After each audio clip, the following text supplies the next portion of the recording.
This is a reconstruction of something which happened to me once as I was riding through a fairly remote part of the forest early one morning, part of the 17-mile commute which I used to make a few times a week back then. Making this video has been a timely reminder of why I became so committed to unplugging myself, cleaning out the body, and removing anything which numbed or otherwise manipulated the senses.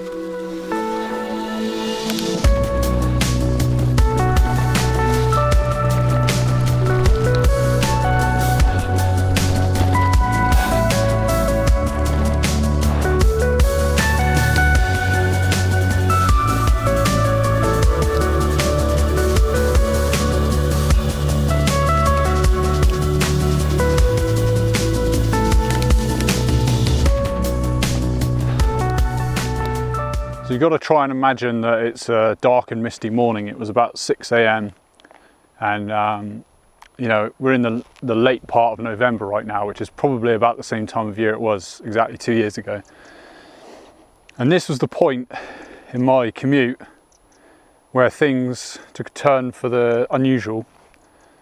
I reached this point here where I can see out over the land to the south, and it was misty that day, right? So everything beyond this little hill here was just shrouded in mist. I couldn't see anything. A few of the larger trees here, these 3 pines and this birch, maybe 1 or 2 out here, I could see them silhouetted against the mist.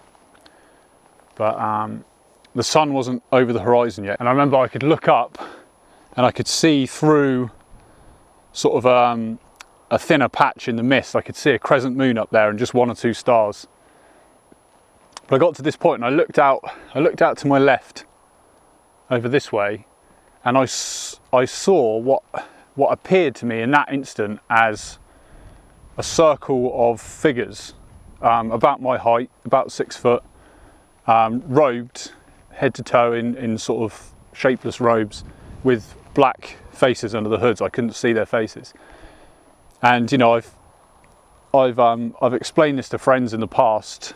And they've suggested that if that's what you thought you saw in that moment, then that's literally what you were seeing. Because I've been back here and I do see fence posts. That was my initial theory from a rational place, was that what I saw through the mist was fence posts in a ring.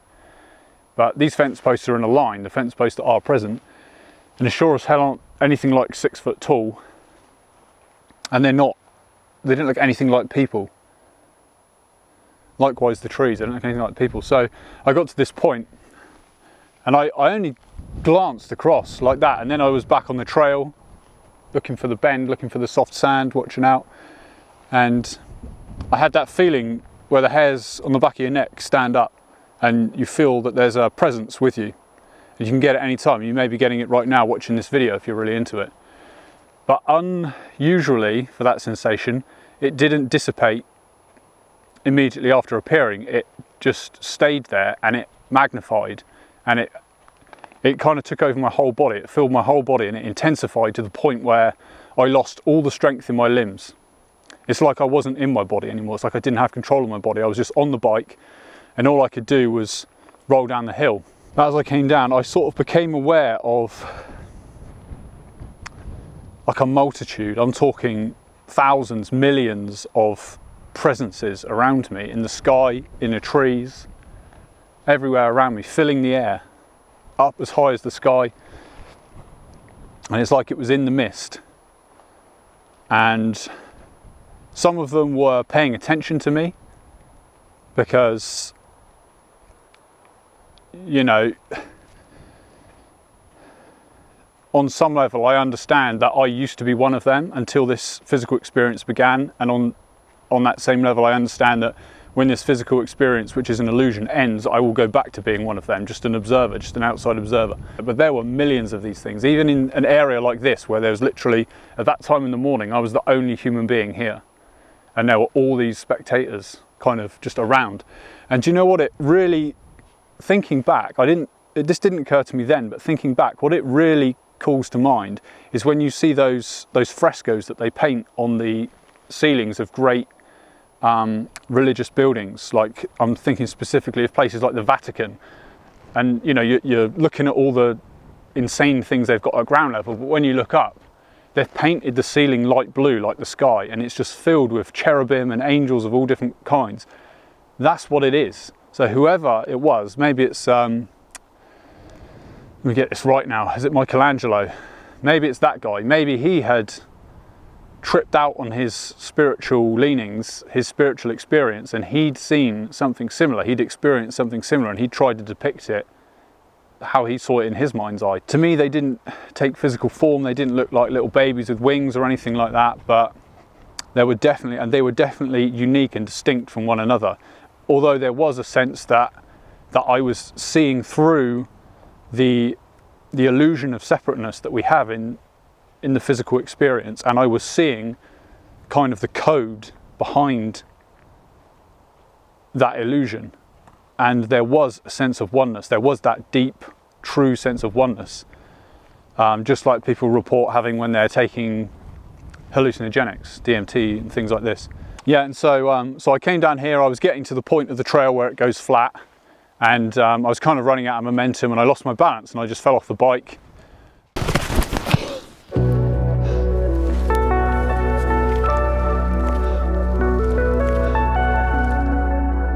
I was on my knees in floods of tears, but filled with indescribable joy. In that moment, I knew of a unified consciousness which is responding to our deepest desires and fears.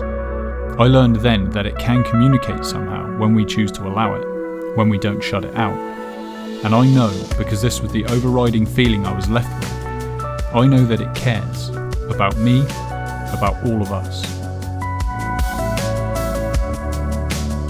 And I could feel a connection between all of the forest around me, connecting into me and connecting up to the moon.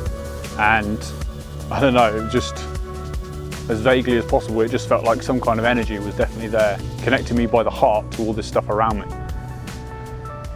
But I had no framework to understand any of this, because I wasn't really into so much the spirituality. I'm really not now, but that experience made me look further, look deeper into things, let's say. And ever since then, I've been kind of prepared and ready should a similar thing ever happen.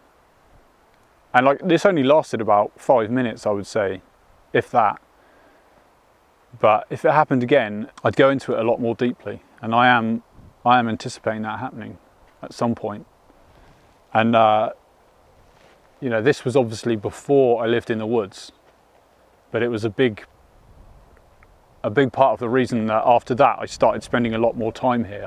When I was commuting on the way home, I would stop and I'd spend an hour just kind of exploring around. On my days off, I'd go out and explore various wooded areas, not just this one, and then when it did dawn on me that what I should do is come and live in the woods, this experience was in the back of my mind, like, yeah, this is something I need to do, because I'm going to experience that again. But I don't really think it was the place. All right, it might be. I don't know if there's something special that happened here in the past, or there's something special. But just to get away from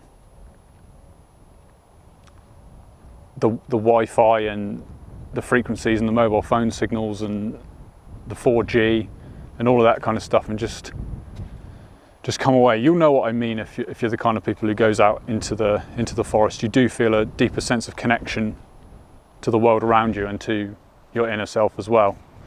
I do attach great significance to it because I saw the reality. That's basically the most profound experience I've had that lets me know that this physical experience is not all there is. It's why I can speak confidently when I say that, because I've glimpsed it, at least. So thanks for watching as always, and thanks to Ben and Junior of 401 Files for inspiring this little video that I've made here. I was watching you guys in the bunker talking about all things strange and unexplained, and it made me think, yeah, I've got a story that I've been meaning to tell of that nature, so here we are.